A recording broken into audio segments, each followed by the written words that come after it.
لو موبايلك سامسونج كمل معايا الفيديو وتعالى اقولك ازاي تنسخ بيس او اي حاجه انت عايزها من غير اي تطبيقات ولا تستخدم اب كلونر ولا اي تطبيقات خالص. بس كل اللي انت تحتاجه انك يكون موبايلك سامسونج. لو موبايلك سامسونج كمل معايا الفيديو، حط لايك واشتراك في القناه وفعل زر الجرس وتابع معايا الفيديو الاخر، ورقم الواتس تحت في الوصف لو جاتك اي مشكله كلمنا عليه وان شاء الله هحل مشكلة.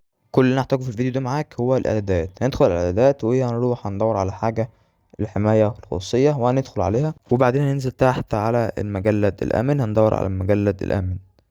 هندخل على المجلد الآمن، هيقولك أهلا بك في المجلد الآمن، اعمل متابعة. وبعدين إذونات للمجلد الآمن، اعمل متابعة. وهيطول معاك شوية لحد ما يتفعل، وأول ما يتفعل معاك هيظهر لك الواجهة ديت. هتروح على رقم بي اي ان تعمل له باسورد للمجلد الآمن، لازم تعمل له باسورد. أنا عملته هنا 4 أصفار، بيقول لي رقم سهل فأعمله 4 أصفار وأكده. هنا بيقول لي كذا اعمل لأ عادي واعمل التالي. كده بقى عندك المجلد الآمن. تعال أقول لك باختصار هو إيه المجلد الآمن ده. المكان الآمن ده خاصية في موبايلات سامسونج موجودة في الإعدادات بتاعها، بيبقى تليفون جوه التليفون بتاعك، يبقى حرفيا أكنك ماسك تليفونين. والحاجة المميزة في المجلد الآمن إنك لو أخدت سكرين شوت السكرين هيبقى جوه المجلد الآمن على الاستوديو بتاع المجلد الآمن. لو صورت فيديو كل حاجة تبقى على المجلد الآمن، زي ما أنا بقول لك كده تليفون غير تليفونك الأساسي. ودي كانت نبذة سريعة عنه.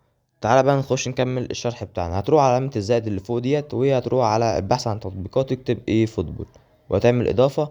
وكده تكون عندك ايه فوتبول اضافت. وهتروح تضيف برضك نفس الطريقة زد ارشيفر. انا هضيف العادي مش البرو. وصدقني استعمل في مجال الامن النسخة العادية، بلاش تستعمل البرو في النسخة العادية.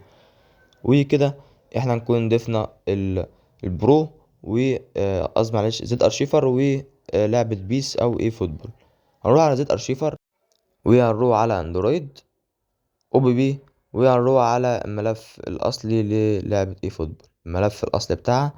وهاخد الملفين بتاع الاو بي هعمل لهم نسخ. اعمل نسخ مش قص، نسخ اهم حاجة. وهتخرج انا هلصقهم هنا بره كده عادي، الصقهم في اي حتة انت عايزها. نستنى شوية لغاية ما الملفات تتنسخ هنا.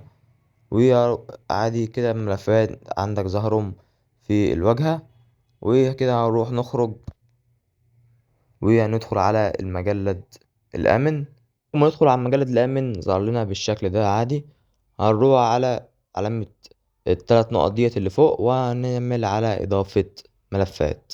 هنروح على ملفاتي، نضغط عليها. وهنروح على مكان التخزين الداخلي. وهننزل تحت هندور على الملفين ان احنا نسخناهم في زد ارشيفر. هناخد الملفين واعمل تم. كام ملفين انضافوا معانا؟ هيقول لك اهو جالي نقل الملفات الى المجلد الامن. واما الملفات بتتنقل هنخش على زد ارشيفر، هنديله الصلاحيات لحد ما الملفات كانت تتنقل، واديله الصلاحيات بتاعه كلها. وكده الملفات اتنقلت معانا. ملفات ظهرت تحت اهيت، بس الملفات مش كامله، فاخرج من زد ارشيفر تاني ويدخل عليه تاني. وكده الملفات ظهرت معاك. هناخد الملفين، نحدد الملفين كده وهنعمل لهم قص. وهنروح على اندرويد وبعدين او بي بي، نعمل حسنا نديله برضو الصلاحيات، ننزل نديله الصلاحيات بتاعه. وهنرجع كده. كده الملف مفيش اي او بي ظهر عندك، فانا هنروح ندخل على بيس. بما ان الملف اللعبة مش ظاهر، ندخل على بيس هيظهر لك بالشكل ده ان اللعبة ما فيهاش الملفات. هنخرج ونخش على مجرد الامن تاني، على زد ارشيفر تاني. وزي ما انت شايف ملف بيس ظهر معاك. هندخل على ملف بيس وهنعمل قص. هنضغط على العلامة اللي تحت ديت، هيقولك جالي نقل الملفات. وكده الملفات تكون اتنقلت معاك.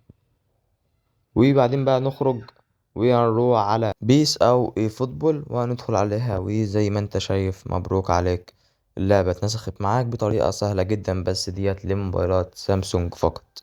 لو انت محتاج ليه مثلا موبايل ريدمي او نقول لنا موبايلك ايه، وانا ان شاء الله اكتر نسبة اكتر ناس يكتبوا لي عدد موبايلاتهم ابدا اعمل فيديوهاتهم الاول. وزي ما انت شايف كده اللعبة فتحت معاك، بس دي اللعبة انا ناسخها قبل التحديث، فيقول لي اعمل ابديت للعبة عشان ناسخها قبل التحديث. انت تفتح معاك عادي وكل حاجة تمشي معاك سليمة.